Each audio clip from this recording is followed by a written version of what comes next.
Welcome back, everyone, to a new story. We really hope you enjoy it. It started with the mirror. It always started with the mirror. Most people, I think, use a mirror for confirmation. They check their hair, see if there's spinach in their teeth, make sure their shirt is on straight. For them, the person looking back is an ally, a partner in the grand conspiracy of public appearance. My reflection wasn't an ally, it was a warden. My name is Eli. I'm 19, a sophomore in college, and for as long as I can remember, the face staring back at me has felt like a stranger wearing a mask of my own skin. It wasn't ugly, not by any objective measure. It was just aggressively male. A strong jaw that my dad said was a sign of good genetics. Shoulders that broadened last year, making my favorite old hoodies feel tight and constricting. Hands that were large and capable. Good for carrying textbooks and opening stubborn jars, but clumsy and foreign when I held them up to the light. Every line, every angle, every plane of my body felt like it had been carved from hard, unyielding stone when I desperately craved the grace of something softer, something fluid. It wasn't that I wanted to be a woman, not in the permanent, life-altering way you read about. That felt like a mountain too high to even contemplate climbing. No, my desire was more specific, more selfish, and in many ways, more confusing. I just wanted to borrow the experience. I wanted to rent it for a night, to take it for a test drive and see how the world felt from a different seat. I wanted, just once, to look in the mirror and see not a warden, but a possibility. My roommate, Mark, was the complete opposite. He lived in his skin as comfortably as a man slipping on a well-worn leather jacket. He was loud, easygoing, and completely unburdened by the kind of self-scrutiny that consumed my waking hours. He'd stand in front of the same bathroom mirror, flexing his biceps after a workout, running a hand through his messy brown hair with a kind of casual self-assurance that I could only envy. "Dude, you're staring again," he said one Tuesday morning, snapping me out of my trance. I was just standing there in my boxers, water from the sink dripping from my chin, lost in the geography of my own face. "Just thinking," I mumbled, turning away quickly. "About what the existential dread of 8 a.m. calculus," he chuckled, clapping me on the shoulder. The touch was friendly, but it made my skin crawl. It felt like a reminder of the very thing I was trying to escape, the solid, unchangeable fact of my own body. My obsession was a quiet, secret thing. I'd walk across campus and find my eyes drifting not to the girls themselves, but to the way they existed in the world. The way a girl's long hair would catch the wind, a silken banner of effortless beauty, the delicate turn of a wrist as she checked her phone, the musicality of their laughter, a sound so different from the harsh, guttural barks of Mark and his friends. I wasn't looking with a predator's gaze, or even a romantic one. It was the gaze of a scientist, an anthropologist from another planet trying to understand a foreign species. More than that, it was the gaze of a ghost haunting the edges of a life it desperately wanted to inhabit. I wanted to know what it felt like to have someone hold a door open for you, not out of politeness, but out of an ingrained sense of chivalry. I wanted to feel the strange, thrilling vulnerability of walking alone at night, the cautious awareness that comes with being seen as delicate. I wanted to know the power in that perceived fragility. At night, when Mark was asleep or out at a party, my secret world would come alive. I'd close my eyes and imagine the transformation. I'd feel the hard lines of my jaw softening, the sharp angle of my chin rounding into a gentle curve. I'd picture my shoulders narrowing, my hips subtly widening, my flat chest swelling into something soft and new. In these dreams, my hands would shrink, my fingers becoming long and slender, my skin losing its rough texture and becoming as smooth as porcelain. It was a fantasy, a harmless mental exercise.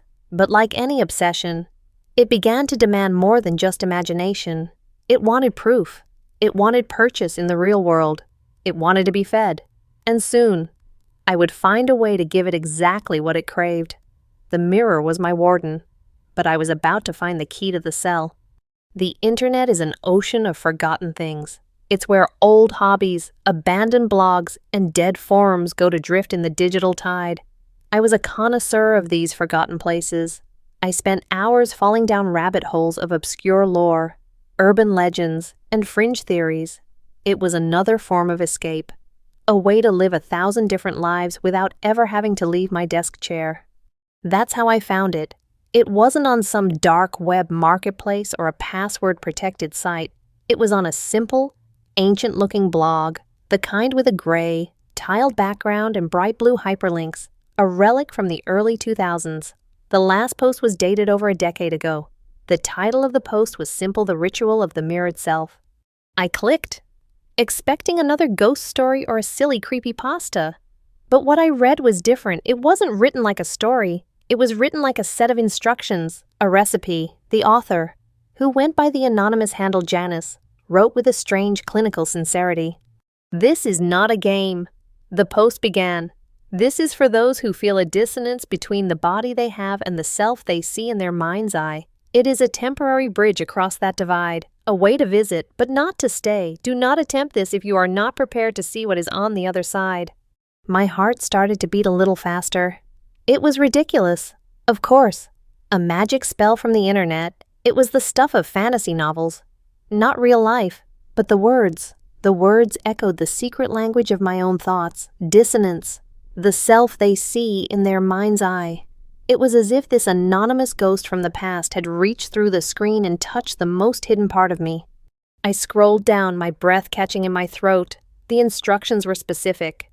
The sanctum, a room with no windows, or one where the windows can be completely blacked out. The only light should be from a single white candle.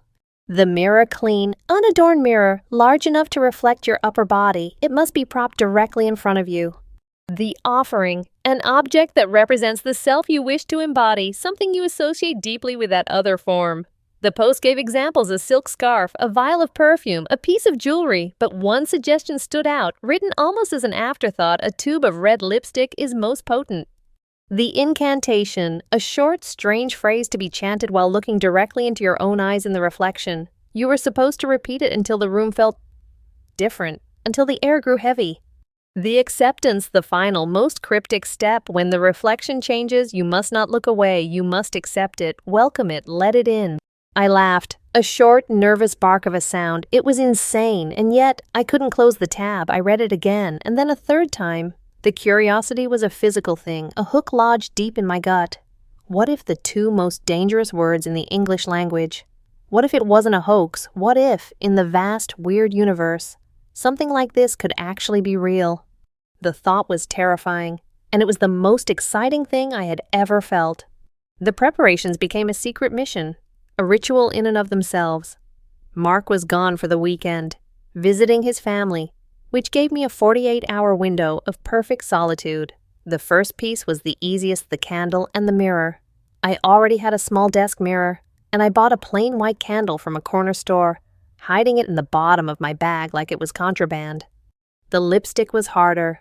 Walking into a drugstore and heading for the cosmetics aisle felt like stepping onto a stage under a spotlight. Every person who walked by felt like an accuser. I could feel their eyes on my back. 1,000 silent questions. What is he doing here? Who is that for? My hands were sweating as I scanned the racks. There were so many shades of red, crimson, scarlet, ruby, cherry. I finally grabbed one called Midnight Kiss, a deep velvety red in a sleek black tube. At the checkout, I bought it along with a bottle of Gatorade and a pack of gum, hoping the mundane items would act as camouflage. The cashier, a bored-looking girl with pink hair, didn't even glance at me. The entire ordeal was over in 3 minutes, but it left me feeling breathless and exposed. The final piece was the most important, an object that represented the self I wished to embody. I knew immediately what it had to be. Hidden in a shoebox at the very back of my closet, beneath a pile of old textbooks, was my secret collection. It wasn't much.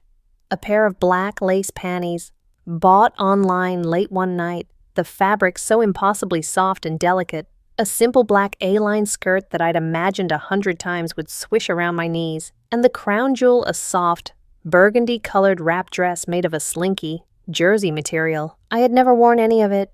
I had only ever taken the items out to touch them, to feel the fabric against my skin, to imagine. Tonight, I wouldn't have to imagine. As darkness fell, I sealed my bedroom door with a towel stuffed under it. I drew the thick blackout curtains, plunging the room into an inky, silent blackness. My heart hammered against my ribs.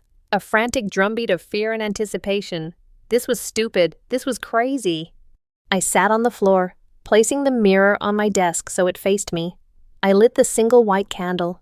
The flame flickered to life, casting long, dancing shadows on the walls. The room felt smaller, more intimate, like a confessional booth. I laid the items out before me, the dress, the lipstick, the offerings. Taking a deep breath, I uncapped the lipstick.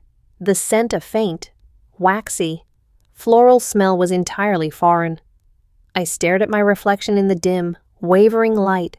My face was a mask of shadows and sharp angles. The warden, waiting. My hand trembled as I lifted the lipstick to my lips. I didn't know how to apply it, so I just smeared the color on. Clumsy and inexpert, it felt strange, a slick, greasy texture on my mouth. In the candlelight, the red was almost black. I took another breath, trying to steady my nerves. I remembered the incantation from the blog post. It was a simple, rhythmic phrase. What is seen? What is known? Let the other self be shown. I whispered it at first, my voice a dry crackle in the silent room. I felt ridiculous. Nothing was happening. It was just me, a lonely kid in the dark, playing a make-believe game. But the post had said to repeat it, so I did. What is seen? What is known? Let the other self be shown. Louder this time, I focused on my own eyes in the mirror. They were wide with a kind of manic energy. What is seen? What is known? Let the other self be shown. Again, and again, and again. The words started to lose their meaning, becoming a pure sound, a vibration in my chest.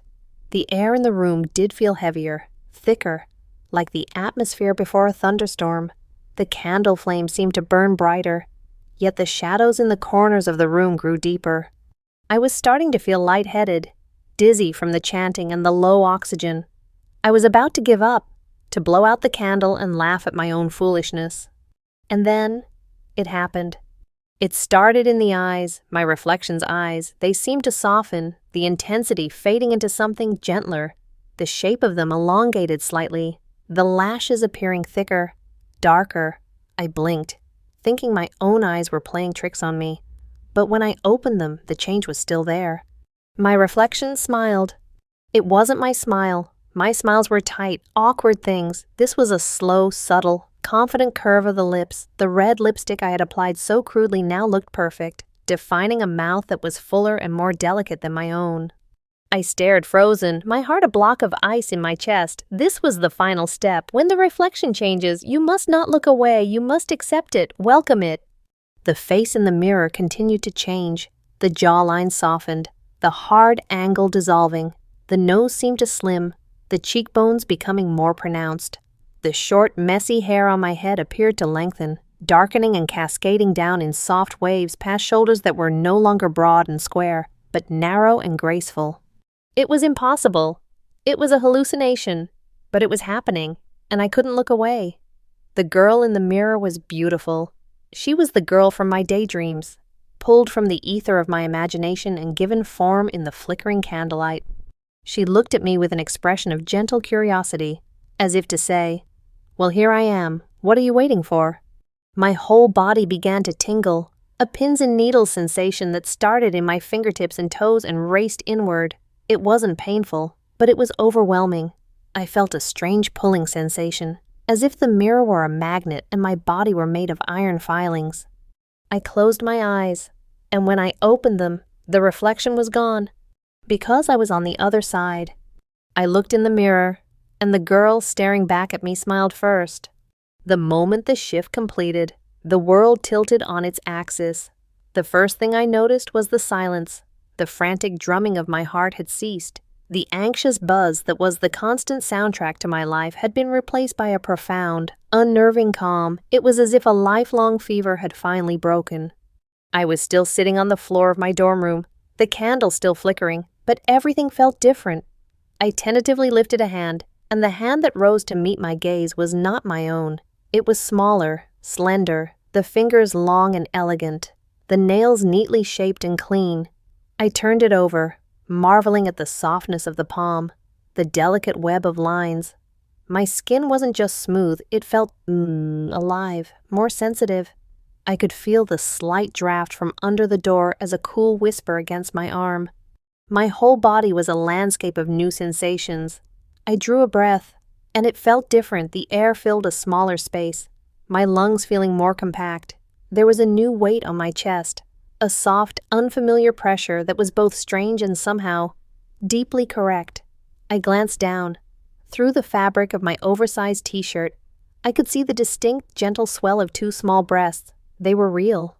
I pressed a hand against one, and the feeling was electric, a jolt of shocking, undeniable reality. I scrambled to my feet, my movements clumsy and uncoordinated. My center of gravity had shifted.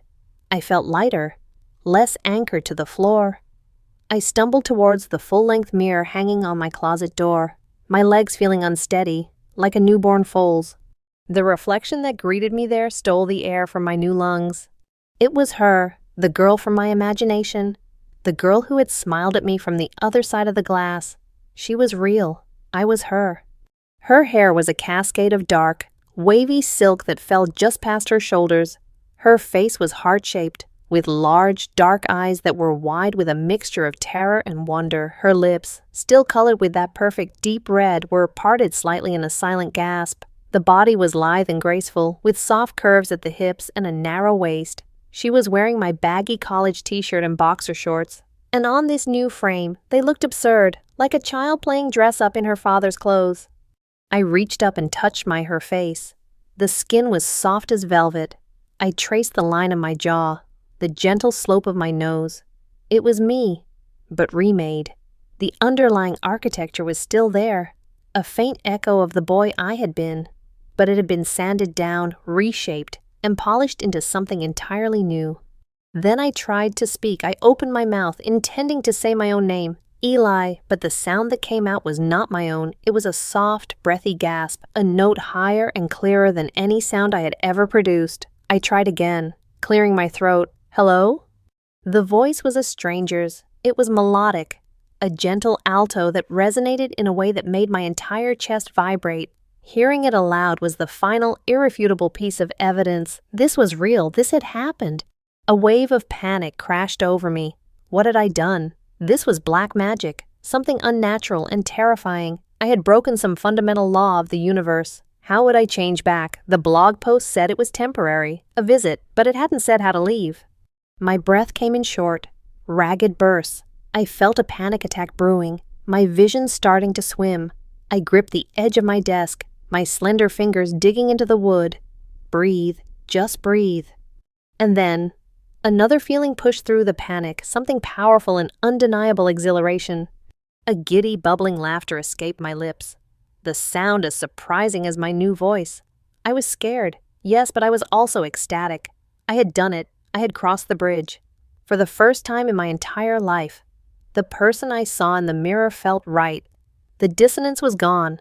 The warden had been replaced by a friend, a confidant, a reflection that didn't judge, but instead looked back with the same wide-eyed wonder I felt. This was the feeling I had been chasing in my daydreams, this profound sense of homecoming in a body I had never known. The fear receded, replaced by an insatiable curiosity. I had to explore this new self, this new reality, and I knew exactly where to start. My eyes fell on the burgundy dress laid out on my bed. The offering. It wasn't just an offering anymore. It was an invitation. I walked over to the bed, my steps more certain now. The fear and shock were melting away, leaving behind a heady sense of freedom. I was in a locked room, alone in the dark, but I had never felt less confined. I pulled the big, clumsy t-shirt over my head. For a moment, I stood in just my boxer shorts, looking at my new body in the mirror.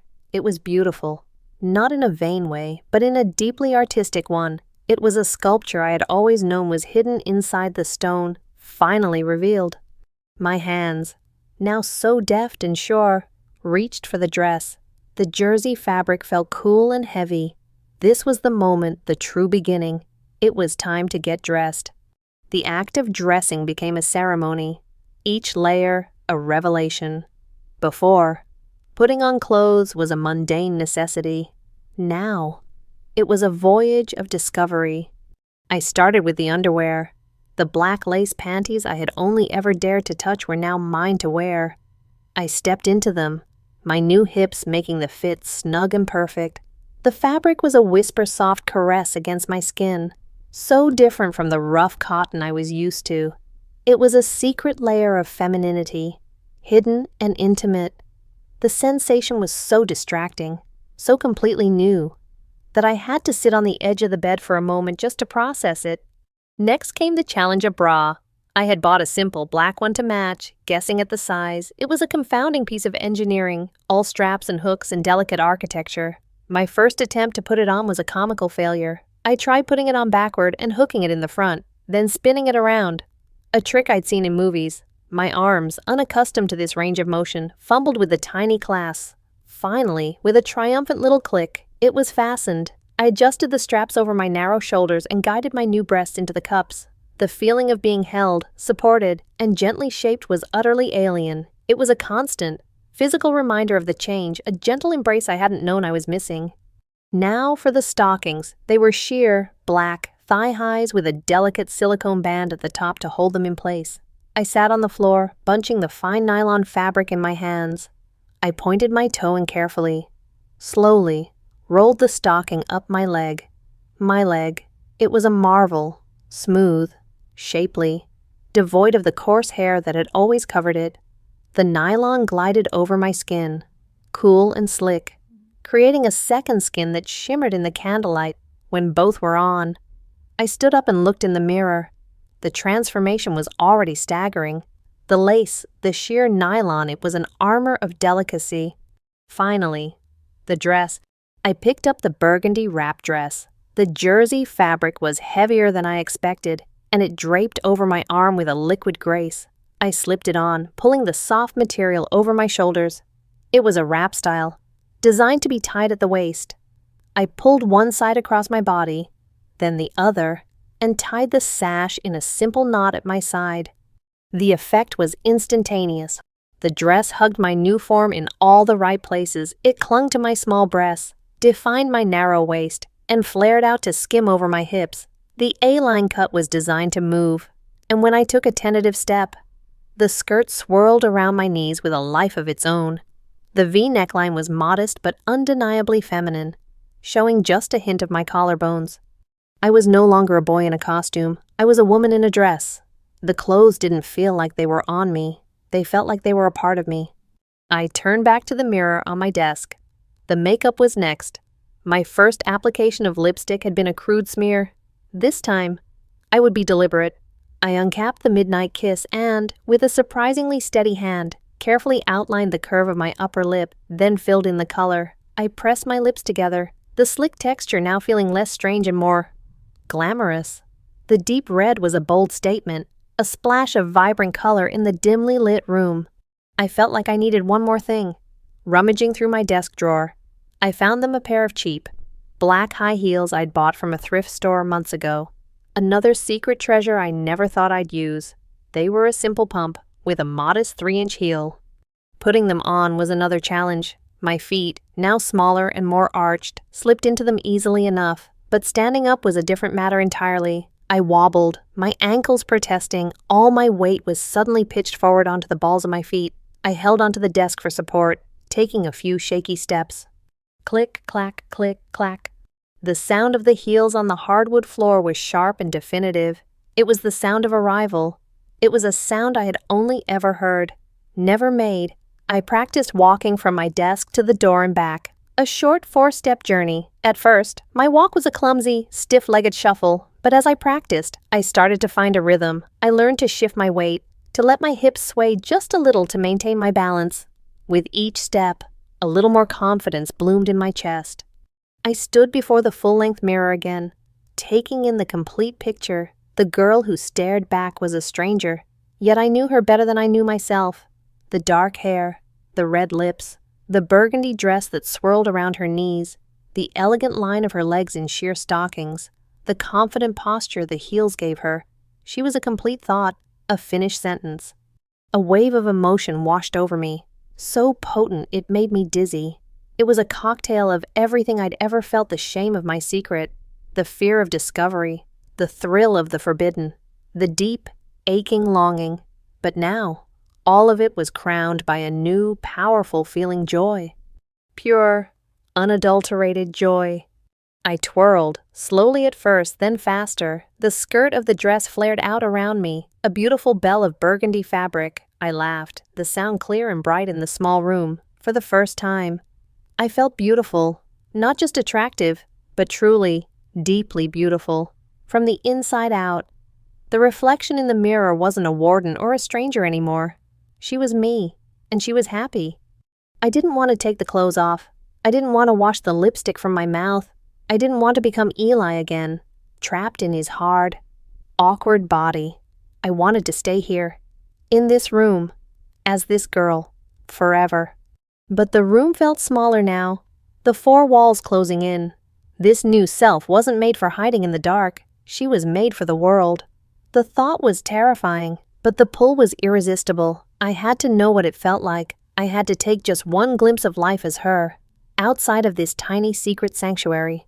The decision was pure impulse, a spark of recklessness born from the exhilarating confidence of the dress and heels. My dorm room was a gilded cage, and I suddenly needed to know if I could fly. It was late, well past midnight on a Saturday. The campus would be quiet, save for the occasional group of students stumbling back from a party. The risk was high, but the potential reward to feel the night air on my skin, to walk under the moon as her, felt infinitely higher.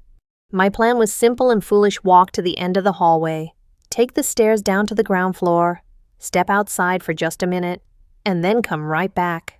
A ghost on a midnight stroll. No one would ever know. My heart was a hummingbird in my chest as I cracked open my bedroom door. The hallway was empty, bathed in the sterile, yellow glow of the overhead fluorescent lights. The silence was deafening. Every tiny sound was magnified: the hum of the vending machine down the hall, the distant thumping of music from another room. Taking a deep breath, I slipped out, pulling the door shut behind me until it clicked softly. The click sounded like a gunshot. I stood frozen for a second, listening. But no doors opened, no one shouted. I was alone. Walking in heels on the dorm's linoleum floor was different from the forgiving wood of my room. The surface was slicker, and the clicks of my heels echoed loudly in the corridor. Each step was a tiny announcement of my presence. I focused on walking slowly, deliberately, trying to muffle the sound. I felt incredibly exposed, as if the very walls were watching me. I reached the stairwell at the end of the hall. The heavy fire door felt impossibly heavy in my slender hands. I pulled it open and slipped inside, letting it close with a heavy thump behind me. The stairwell was concrete and steel, colder and even more resonant than the hallway. My heels clacked against the steps with alarming clarity as I descended. Click, click, click. It was the only sound besides my own ragged breathing. I made it to the ground floor lobby. It was deserted. The security guard's desk was empty. He was probably on his rounds. Through the large glass doors at the entrance, I could see the night.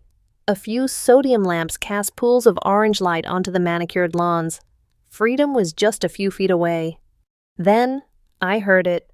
The sound of the elevator dinging on the other side of the lobby.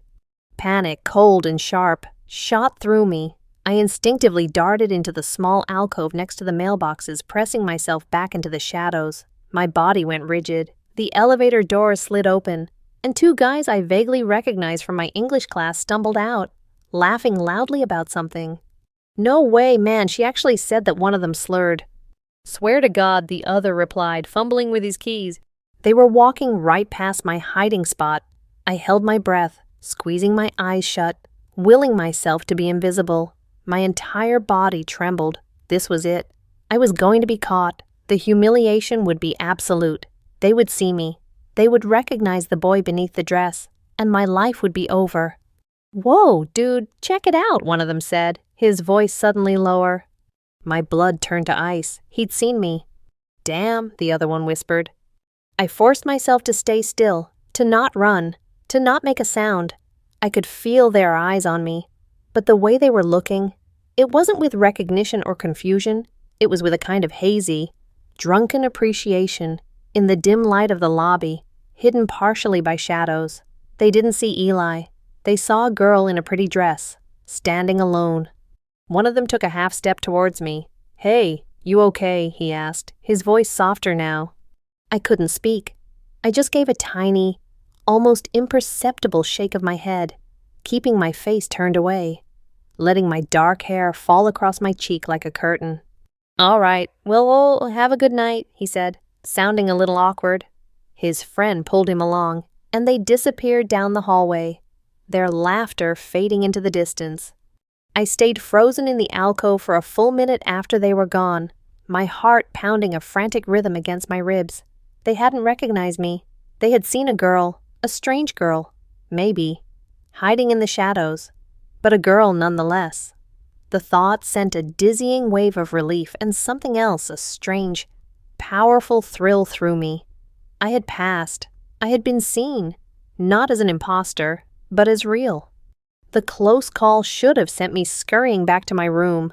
Instead, it emboldened me. I pushed open the heavy glass door and stepped outside. The cool night air was a shock to my system. It raised goosebumps on my bare arms and whispered through the fabric of my skirt. A cool kiss against my stocking-clad legs. The feeling was exquisite.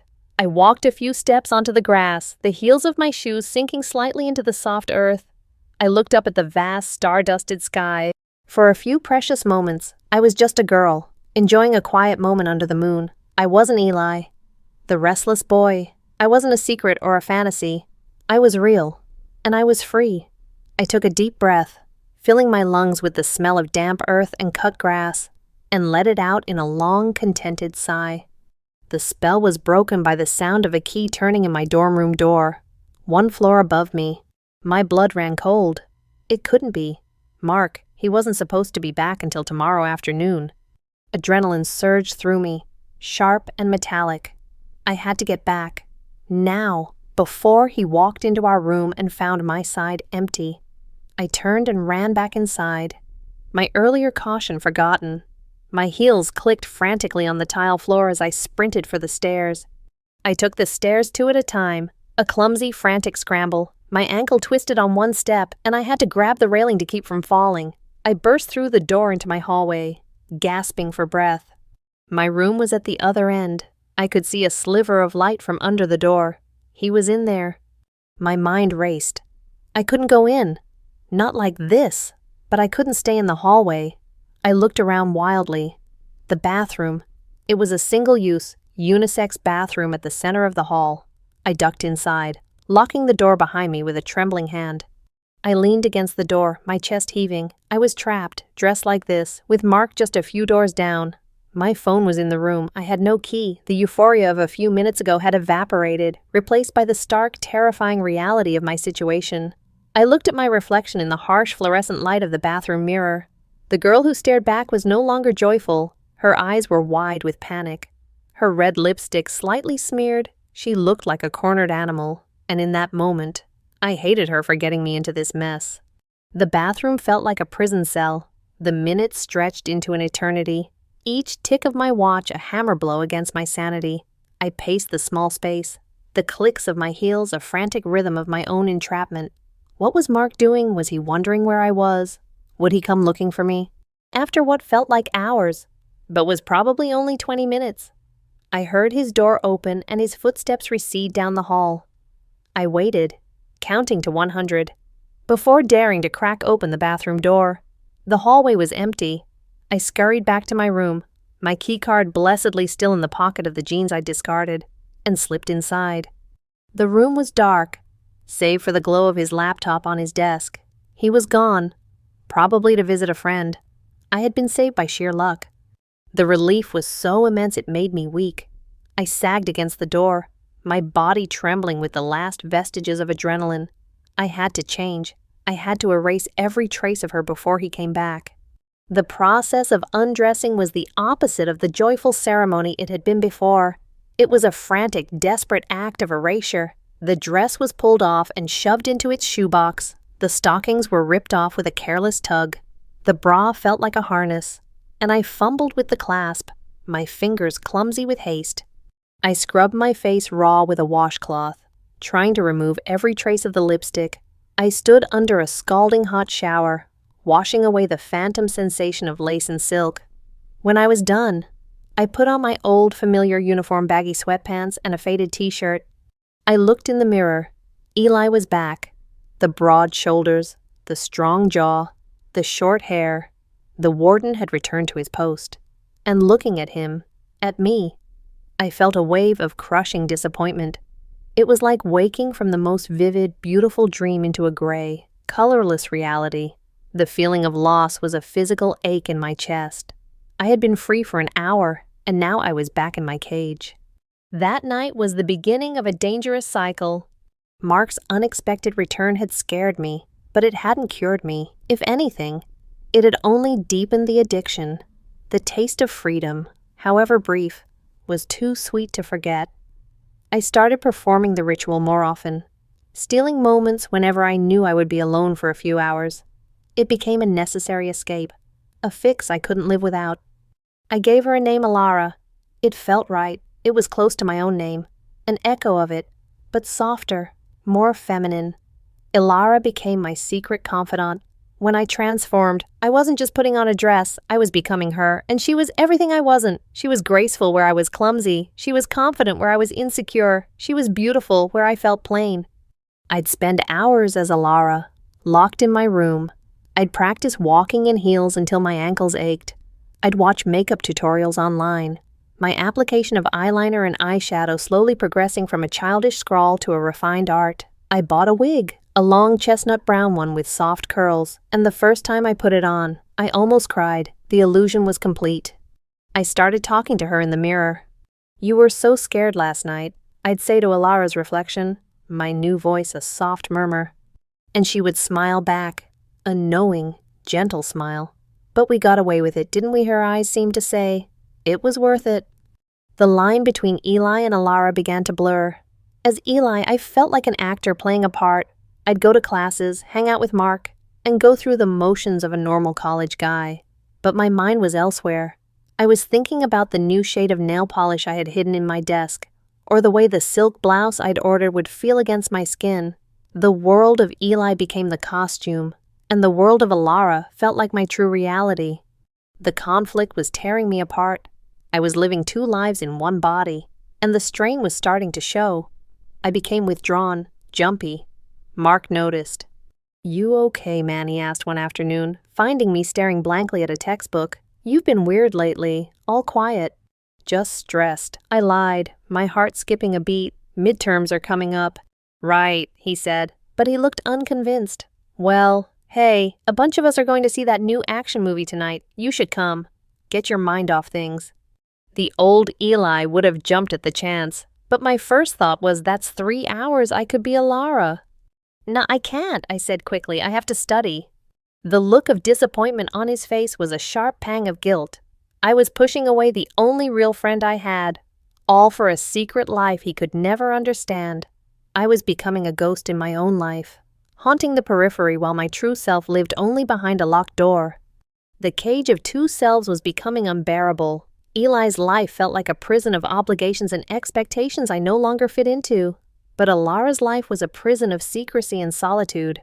I couldn't be her in the world, and I could no longer stand to be him in my own skin. One evening, after a particularly grueling day of pretending to be interested in sports talk with Mark's friends, the need to become Alara was overwhelming. As soon as he left for the library, I performed the ritual. The transformation was faster now, more familiar. The tingling sensation was less of a shock and more of a welcome embrace.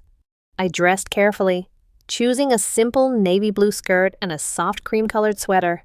I did my makeup, applied a coat of nude pink lipstick, and put on the wig, brushing it until it shone. I looked in the mirror, and Alara looked back. But tonight, her eyes weren't filled with joy or confidence. They were filled with a profound sadness. "This isn't enough," her reflection seemed to say. "Hiding in this room, it's not living." I knew she was right. This double life was a slow-motion act of self-destruction. I couldn't keep balancing on this knife's edge forever. Sooner or later, I was going to fall, and I didn't know which side I would land on, or if there would be anything left of me when I did. The girl in the mirror was no longer just a fantasy or an escape. She was a part of me, a part that was demanding to be seen, to be acknowledged, to live. And I was beginning to realize that I couldn't keep her locked away anymore. The breaking point came, as it always does, not with a bang, but with a quiet, mundane moment. Mark and I were supposed to go to a concert with a group of friends. It had been planned for weeks. I had promised him I'd go. It was for a band he loved, and it was important to him. The night of the concert, I was a wreck. The thought of spending hours in a loud, crowded venue, pretending to be the fun-loving college guy everyone thought I was, felt like a physical impossibility. My skin felt too tight. My voice sounded wrong in my own ears. And the clothes in my closet jeans, hoodies, t-shirts felt like a pile of abrasive rags I couldn't bear to put on. Mark knocked on the bathroom door while I was staring at my reflection, my hands braced on the sink. "Dude, you ready? We gotta leave in 10. "Yeah, almost," I called out, my voice strained. I looked at my face in the mirror. The warden. He looked tired, his eyes shadowed with the exhaustion of living a lie. And in that moment, I made a choice. It wasn't a rational choice or a smart one. It was a choice born of pure, desperate need. I sent Mark a text, feeling really sick, stomach bug or something. "You guys go ahead without me. Sorry to bail." His reply was instant. "Oh man, that sucks. You sure we can wait?" "No, go, have fun. I'm just gonna crash." "All right, dude, feel better." The guilt was a hot stone in my gut, but it was overshadowed by a wave of intoxicating relief. The night was mine. I didn't even wait for the sound of his footsteps to fade. The moment I knew he was gone, I began the ritual, the candle, the mirror, the chant that now felt less like an incantation and more like a key turning in a lock. The transformation washed over me like a warm tide, pulling the tense, unhappy boy under and leaving the calm, centered girl in his place. Tonight, I didn't rush. I took my time. I chose my outfit with the care of an artist selecting her paints. A deep green, velvet skirt that fell to mid-calf, a simple, form-fitting black top with long sleeves, sheer black stockings, and my favorite pair of heels, the ones I had learned to walk in with an easy, natural grace.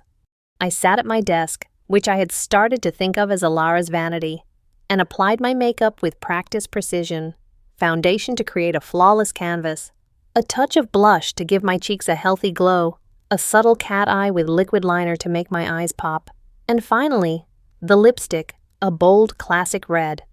As I put on the chestnut wig, brushing its soft curls into place, I looked at Alara in the mirror. She wasn't just a costume anymore. She wasn't a temporary visitor. She was the one who felt real. Eli was the ghost, the fading memory of a person I used to be. I spent the next few hours simply existing. I didn't hide. I put on a soft, instrumental playlist, the music filling the room. I read a book of poetry, my voice a soft murmur as I read the lines aloud. I walked around the room, feeling the delicious sway of the velvet skirt against my legs, the solid click of my heels on the floor. This wasn't an escape, this was living. Sometime after midnight, I found myself standing before the full-length mirror again.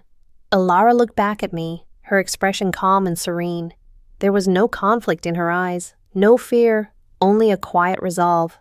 I knew, with a certainty that settled deep in my bones, that I couldn't go back. Not tonight, maybe not ever. The thought wasn't frightening anymore. It was liberating.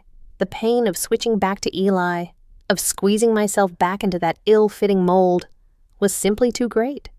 The crash wasn't worth the high anymore, because this wasn't a high. This was just me. My phone buzzed on the desk. It was a picture message from Mark. It was a blurry photo of the concert, the stage lit up in blue and purple, the crowd a sea of raised hands. The caption read, "It's insane, wish you were here." I looked from the photo of that loud, chaotic world to the peaceful, beautiful girl in the mirror. I felt a pang of sadness for the friend I was losing, for the life I was leaving behind. But I didn't feel regret. I couldn't live two lives forever. The choice had been made the moment I hated my own reflection. The ritual hadn't created Alara. It had only released her.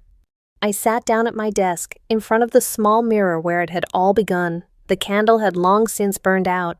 I picked up the tube of red lipstick, the one from that first night. It was my key, my talisman. I uncapped it and leaned closer to the mirror, carefully touching up the color on my lips, reinforcing the vibrant, definitive line. Alara's reflection did the same, her eyes meeting mine. She smiled, a slow, secret smile full of promise. It was the same smile from the very first night, the one that had beckoned me across the threshold, but this time, it wasn't an invitation, it was a confirmation. I was ready for my next performance, the one that didn't end when the sun came up.